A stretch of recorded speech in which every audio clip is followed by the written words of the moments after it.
Video games have brought us some of the most cherished experiences in all of media, with the best of gaming standing tall next to the absolute best of film, television, and literature. What are the best in gaming, you might ask? Well, for anyone who is at least somewhat associated with gaming, some titles come to mind almost instantly. The Witcher 3, Elden Ring, Half-Life 2, God of War, Skyrim, Breath of the Wild, Uncharted 2, Baldur's Gate 3, Grand Theft Auto 5, The Last of Us, Super Mario Odyssey, Expedition 33, Red Dead Redemption 2, all timeless classics that have and will stand the test of time, as truly exceptional games will always be enjoyable and never go out of style. And all of the games I mentioned are looked back upon very fondly, as they each have passionate fan bases that will never let them be forgotten. Except, I've omitted a particularly prominent one that has been declared one of the greatest games of the decade and one of the finest games ever crafted. And there's a reason. The one thing that sets the game apart from the one stated is that despite its super high Metacritic score and tens across the board, most general audiences want this game to burn in fucking hell. And I think that statement alone made you all realize exactly which game I'm talking about. Yes,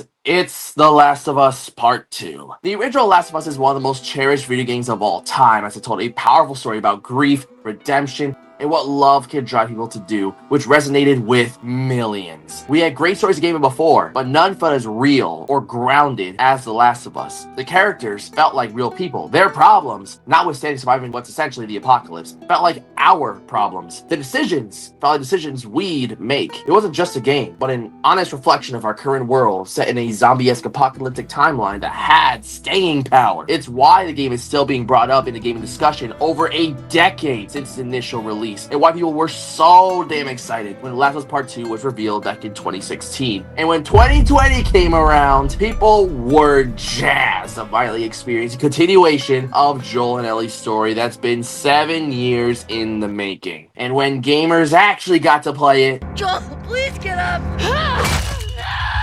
God, people were pissed. While critics absolutely adored this game, the general public treated it like it was dog shit incarnate. People had a lot to say about this game upon release, and let's just say it wasn't a flood of thank yous to Naughty Dog. People claimed the game ruined the franchise. It was a total middle finger to those who had fallen in love with the original's world and characters. But why was this the case? Why did gamers feel so offended by The Last of Us Part 2, and what could they have changed to make it more agreeable for the masses? Well, you'll see countless angry YouTubers and social media users providing 50 different reasons why Last of Us Part 2 is a Prince of fucking Darkness, which all basically boil down to one common thread that people just cannot let go. The one thread that, if removed from the game, would probably make it more in line with what people wanted from a Last of Us sequel. And I know you know what I'm talking about. Say it with me, Abby.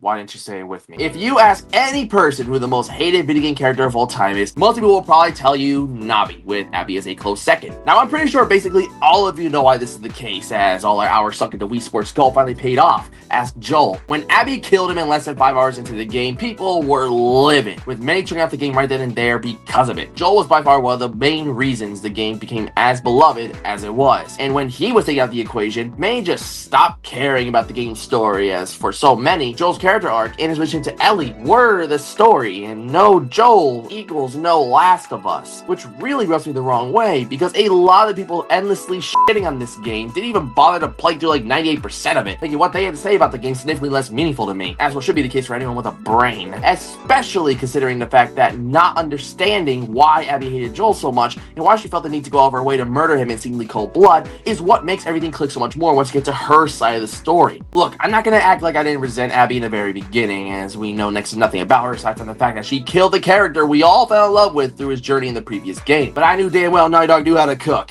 and give it some more time, I knew I'd understand why they made such a bold decision so early in the game. And I was right to trust in them, because after being The Last of Us Part 2, I'm happy Abby killed Joel, and frankly, I wish she killed Ellie too. Now, hold up, just let me explain, okay? If you actually played through the game, you probably understand where I'm coming from, but if you haven't, then just sit tight and listen up, because I've got one doozy of a story to tell. So just about anyone who beat the original Last of Us remembers his climactic finale vividly, as after all the tribulations Joel and Ellie went through, Joel decides to take Ellie back from the hospital and possibly let humanity go to shit. Well, he gets to have a second chance of sorts of having a daughter-like relationship. He lets the world burn while he gets to keep his own world. It kind of makes sense. But how does he go about this? Well, he slaughters everyone in the damn hospital, including the doctors who were about to perform the fatal surgery on Ellie, lighting them up with no remorse or regret. Now, this does line up with the game's general themes regarding the things only love can make someone do, for better or for worse, but acting on those things would essentially be Joel's death sentence, as though he know that the main doctor was the father of a young Abby, and his death would change the trajectory of her life forever, kind of like how the death of Joel's daughter changed his life forever. However, Abby knew damn well that Joel was the one who did it, and made it essentially her life's mission to find and murder Joel in an even more brutal and gruesome way than her father's death ever was, showing just how much hatred could consume someone and make them do things they otherwise would have never done. And after years of this hatred driving her towards her soon-to-be dead target, Karma locked the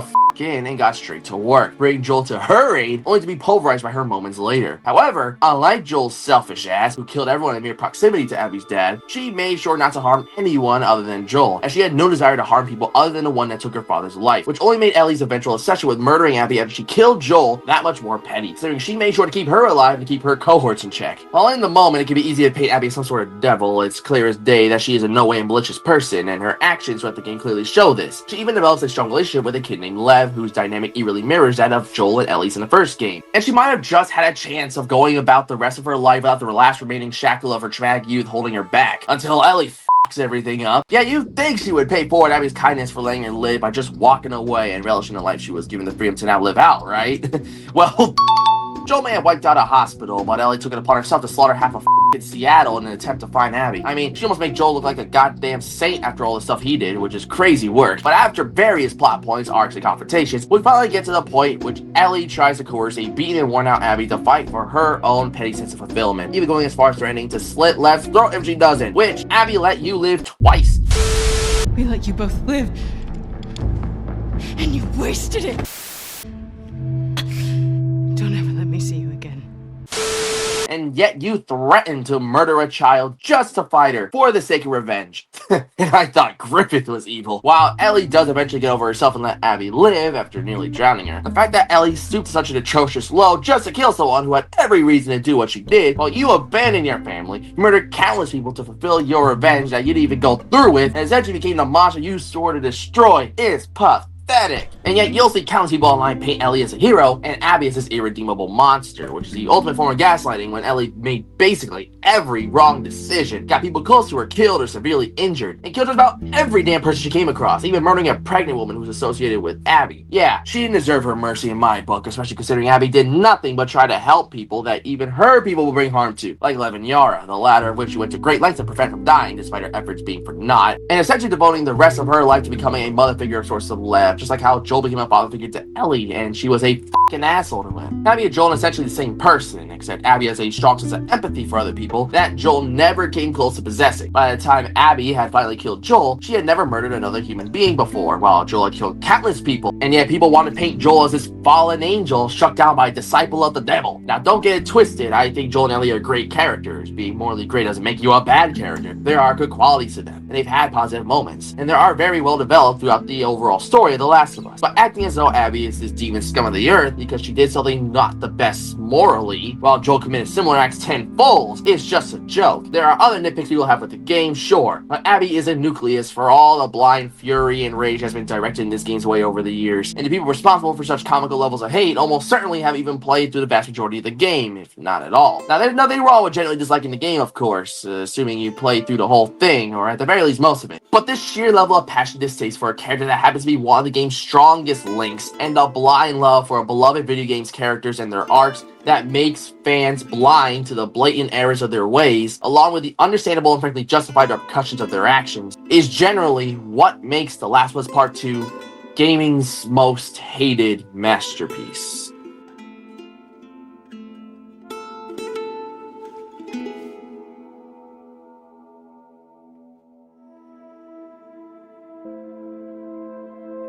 Hey guys, so I just made a video and I put it up. You would not believe it. Be sure to like, share, and subscribe, and I'll see you in the next one, hopefully.